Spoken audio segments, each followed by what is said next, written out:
Victoria Arlen was the last kid you'd ever expect would end up in the hospital. I never got sick, the ESPN personality and Dancing with the Stars contestant, 23, says in the current issue of People of growing up in New Hampshire playing hockey and swimming with her 3 brothers. But around her 11th birthday, Arlen began getting frequent colds and flus. Doctors were perplexed as her health deteriorated, and by July 2006 she began feeling numbness in her feet. 2 weeks later she was hospitalized as she lost mobility and cognitive function. "My nerves were dying," she says. "I literally watched as my body shut down." She would eventually be diagnosed with transverse myelitis and acute disseminated encephalomyelitis, 2 rare autoimmune conditions that cause inflammation of the spinal cord and brain, but at the time doctors were unable to diagnose Arlen and advised her parents to take her home. Her family moved a hospital bed into the ground floor of their 2-story house. "I never gave up hope that she would fully recover," says her mom Jacqueline. But Arlen has no memory of the next 2 years. Towards the end of 2008 she regained some cognitive function, but there were still long periods of time she remained completely paralyzed and suffered severe seizures as frequently as every few minutes. "I was really scared," she says, of being able to hear her doctors and loved ones, but being unable to let them know she was conscious. "I knew if I just stopped fighting, I wouldn't be in pain or suffering anymore, but dying was the easy way out." So Arlen kept her mind busy writing screenplays in her head, praying, and visualizing the life she still wanted to live. "I kept reminding myself of what was good, and that I was still there," she says. But in 2009, just 3 months after turning 15, Arlen woke to find she'd regained control of her eyes. From there it was miracle after miracle, she says, of slowly regaining feeling in the upper half of her body.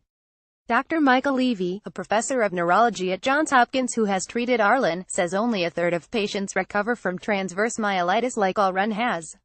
Dr. Levy says Arlen's age and overall good health prior to her transverse myelitis episode was a major factor in her ability to recover.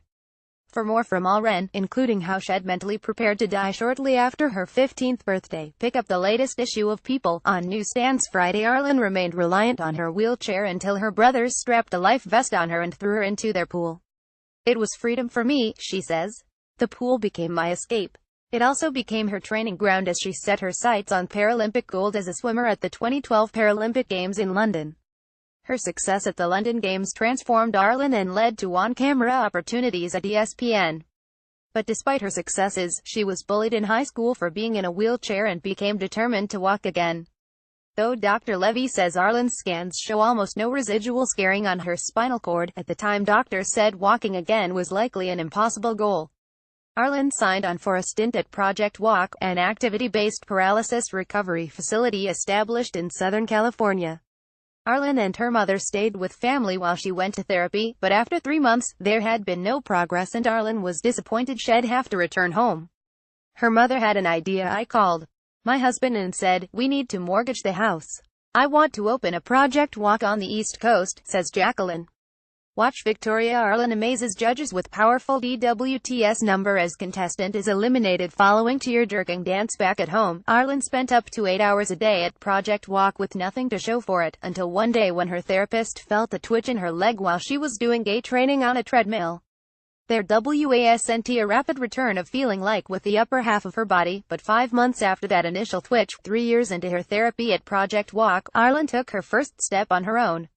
"I was so much taller," she says, of adjusting to life out of her wheelchair. "I was just happy to see people's eyes and not their bums." Now Arlen has set her sights even higher.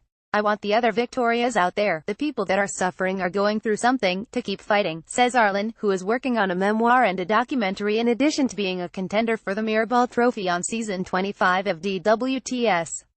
She still has no feeling in her legs, and there are moments of frustration like when she found out her entire ordeal may have been avoidable had she been given a steroid shot in 2006, but Arlen, who blogs about her dwts experience exclusively for People, is finally at peace and ready to live the life she dreamed about back in her hospital bed.